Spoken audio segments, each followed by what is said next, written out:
Welcome to Energy is Currency podcast. This is Alexis Williams, your favorite podcaster, and you are one of my elite employees now.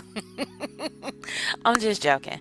This is your favorite podcast that teaches you how to mind your business personally and professionally. And I mean that with the fullest, most humble heart in the world. I want you to be in your lane. I want you to find your vibe. I want you to find your groove.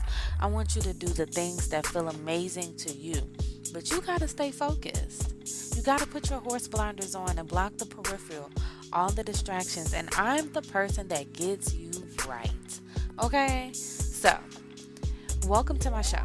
Welcome back. So, tonight we are talking about connection. We're really talking about the Cowboy Carter effect. But I have a deeper connective layer there, right? So, if you know anything about me, I am a music critic. I love all things music. I love rap, I love country, I love classical, I love new age music. I love everything. There's literally no type of sound that I love, right? And so, I've been vibing to this Cowboy Carter because, you know, Beyonce had grabbed you by your neck and hold you in a chokehold for a while. And so lately I've really just been boot scooting, you know what I'm saying, at the rodeo, you know what I'm saying, getting my life. And I just wanted to drop the gems on how it's making me feel so that you can feel those things too, right? So let's get into the background. First off, this album started off with a lot of controversy. Everyone is calling this her revenge album. Everyone has so much to say about how different this is from her other projects and how we're in new spaces and uncharted territory. And I love that, right? So for marketing purposes, the cognitive dissonance of who we want Beyonce to be and who she's always been is tussling with this new Beyonce that's like, nah, this is what I'm doing now. You have to accept it. Okay, I'm here for that. So for you in your personal life, whether you are revamping your spirituality, you changing your diet, you cutting back on expenses, wherever you are in your life where you are transforming from one space to another, say that shit with your whole chest. Okay? Do it completely. Do it fully. And it's going to come with some friction from your communities. There are people who've already accepted you as you are, and you're becoming something else. You got to give them grace. They're trying to figure you out while you're trying to figure you out, and nobody has the answers. So, give them grace, right? Do it anyway. You're still responsible for the shift, okay? But at least you know, like, okay, they may not be the first few people on this train, but they gonna end up on it eventually, right? You gotta move with that level of confidence. And then, like, this whole revenge aspect of this album, I really want to sit with that because it was supposedly birthed from her doing the country awards, the country music awards, and from her Lemonade album where she featured a really dope country song, and it had this emotional friction within herself, right? But she is transmuting it. So if y'all don't know what transmutation is an energy shift. It's an intentional energy shift. It is that transition from negative energy to positive energy, right? Because we're always going to be experiencing some type of energy, right? But that does not mean that it's stuck like that. But can it evolve into something new? And if you have ever read The Alchemist, you know that you can turn anything into gold with strong spiritual intentions, right? And I'm not saying that you have to change religions.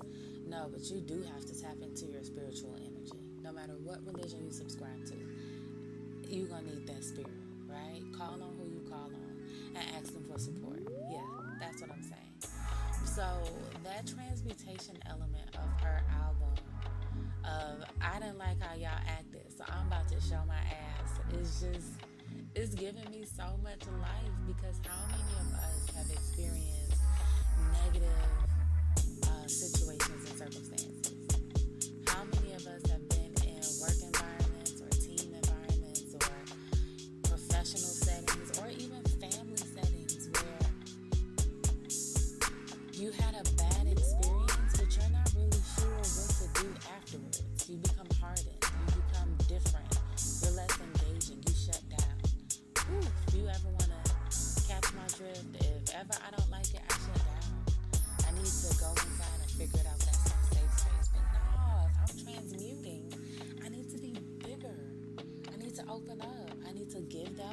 of grace for the folks that ain't caught on yet, and I need to continue to move through my blessing.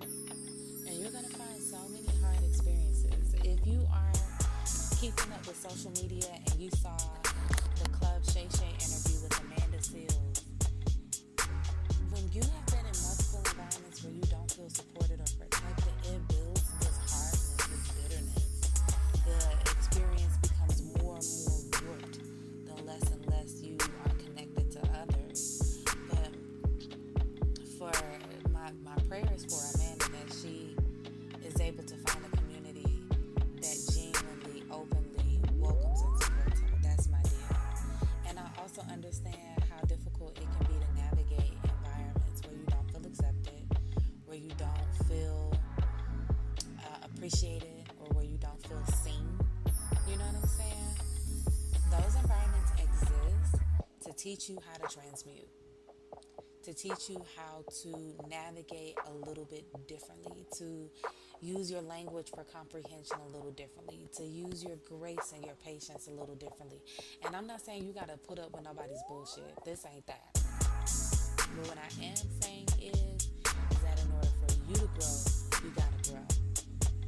And growing includes some discomfort in the growth process, and it involves some discomfort from the circumstances in the process too. But you can navigate that. Learn how to transmute. Embrace the idea that I can take a negative situation and turn it into something golden. Take the idea that I can turn lemons into what is it, lemonade? Can we turn it into like a French 75, like a lemonade with champagne and a little splish splash of gin? You know what I'm saying? Like, that's cute too. So know that you can transmute however you choose to transmute. It's your world. So what I also love about this album, there's so many different things I love about this album. But another thing that I love about this album is the homage to the community. Okay. This isn't necessarily just about Beyonce being Beyonce as usual. But it also has a lot to do with how Beyonce was even provided a path for this opportunity. Because it wasn't just her. A lot of people had to crawl and stumble and walk. And I feel like the progression of the album itself is really dope. It starts off with some really dope elements from slower country music where you really hear the banjos and the instrumentation. It takes it into so many really dope areas. Like, I really love Blackbird. One, for several reasons. One is because Paul McCartney, an English man, wrote this song about black girls that were experiencing some violent racism. Like, the shit wasn't cool. But this was an homage to her. So what a wonderful way to bring that into the country space and into a new audience. Because we got Gen X, Y, Z, and the new alphas. We have so many generations that have access to this song now. And then 16 Carriages had that heavy element of the chain gangs and the southern justice system, and how in his treacherous nature still produced a sound, a distinctive music, a note. So a lot of the background music that you're hearing in 16 Carriages is related to the chain gang organizations that took place during the Jim Crow era. And then we got Willie Nelson, we got Linda Martell, we got Dolly Parton. We got this homage to old country. We got outlaw country, we got popular country, we got black country. We have so many different elements that build up and build into what country is. So it's not just Beyonce's version, it is Beyonce giving people their flowers. I love that. And then there's new age country. You got the new popular people. You got Miley and you got Post Malone on here. Then you also have some really new people. Some Tanner Adele. You got Shabuzi. You got Willie Jones on there. It's so much new country. Like, we're going into even more new territories. And let me tell you about that shift. Oh, see, I like Beyonce's music because I know what parts of the country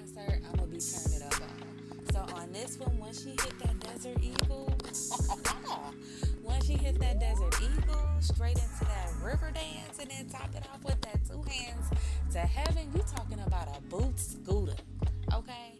I have been YouTubing country line dances so that even if I'm drunk or inebriated at this concert, it's muscle memory. I have been looking for authentic boots so that when I do my 1-2 shuffle to the left or the right, it's giving. Okay, I am polishing belt buckles, honey. We're looking up holographic cowboy hats because the music makes you anticipate the concert. So check this out. On a professional level, are you bringing that into your marketing experience? Is your is your communication element, right? Your sound, your look, your vibe, your visual, your commercials, your videos, are they making people like mouth water for your experience? That's my goal. I want people to be running to the shampoo bowl like, oh, I know this is about to be good. I can't wait. I see your videos and then I needed to get in there. So I encourage my entrepreneurs, make sure that you make their mouth water through the marketing. Because that's what her concerts give. So that's what I want from you. And lastly, this is the last thing I'm going to talk about. I need you to write this down. So get your pens, get your papers. But we're going to talk about communication and the depth of communication. Because communication is not always equal comprehension, right?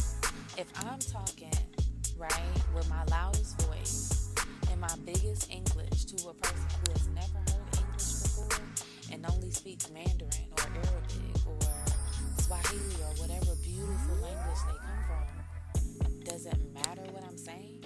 No, because the comprehension won't be there. And yeah, I may have body language and other communicative tools to try to get my point across, but you got to speak to people in a way that they can comprehend. Flat out. So I was working with a business mentor who I didn't love my experience with that business mentor, but what I learned from this person is you got to speak how your customers speak, right? And once you figure out who your customer is, it's okay to shift their language to what they're saying. And it's a tweaking of code switching, but it's a way where you're going to benefit. Because what is the point of communication if they didn't understand you? If when you finish your sentence, they don't say, oh, I get it, then you haven't mastered the conversation. So I'll give you an example. Y'all know I'm a marketing instructor. And one of my students came in after class and he had like a simple question. He's like, so why don't businesses and, more companies do more like, arguing? Like, how Wendy's and Chick-fil-A and Burger King and McDonald's, how they argue with each other on the internet. I was like, it's really funny. It's cool. But there's a certain art to doing this, which was my explanation to him. One, the top dog can't initiate the opera. The top dog cannot initiate the argument, right? Because then they look like bullies, right? So the underdog has to feel confident enough to do this, right? To challenge the number one, to give that David versus Goliath energy, right? First, you need the cojones to do that. But then also, you got to get a response. Y'all got to have that banter. Somebody has to participate in it, or you, again, the underdog or the top dog, they both look like bullies. So, and that's really unsavory for public reputation, right? You just out here bullying other businesses. What's wrong with you? So, he kind of looked at me like, oh, I kind of get it. I said, okay. So, you know how Megan Thee Stallion dropped the diss track against Nicki, and Nicki responded, but the response wasn't really that great, and then there was no more back and forth from there. So effectively, Nicki lost the battle, and he was like, oh, and I was like, exactly. But I said all of that to say I shifted the conversation into something that he was familiar with, and I applied my marketing principles to something that was more relevant to his real life. And that's the point. That's the point of comprehension. If I would have went on talking about Julius Caesar and Mark Antony and Greece and Egypt, he may have got it. But talking about Nicki Minaj and Megan Thee Stallion made sure he got it.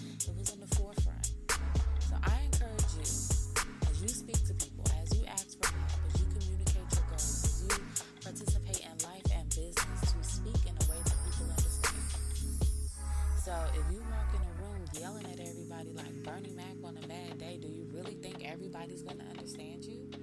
No. Okay? And I'm not saying you have to come in like a nun or whisper or, quote Bible scriptures constantly or definitions and be up, use this highbrow language. But I definitely encourage you to do your homework on the community you are trying to get comprehension from. Okay? Talk like your people. And say it with your chest. It doesn't make you fake. It doesn't make you, less genuine or, it doesn't affect your integrity. But it does increase your ability to connect with others. And that's the point. That's all that it's about. So, while I am boot scooting and shuffling about listening to Cowboy Carter, I hope that you can really tap into your communities. I hope that you can give people grace. I hope that you can transmute every energy around you. You are strong enough, you are powerful enough, you are amazing enough to do that. I hope that you are speaking with comprehension in mind. I hope that you are having an amazing day. So, if you want to listen to more episodes from Energy is Currency podcast, please subscribe on Spotify, Apple Podcasts, iHeartRadio, or Amazon. The podcast seasons 1 and 2 are available on all 4 of those platforms. If you want to learn more about marketing and business management, visit my website. It's blushbizonline.com. I look forward to connecting with you. So, until next time, keep it real and learn how to mind your business personally and professionally because your energy is currency.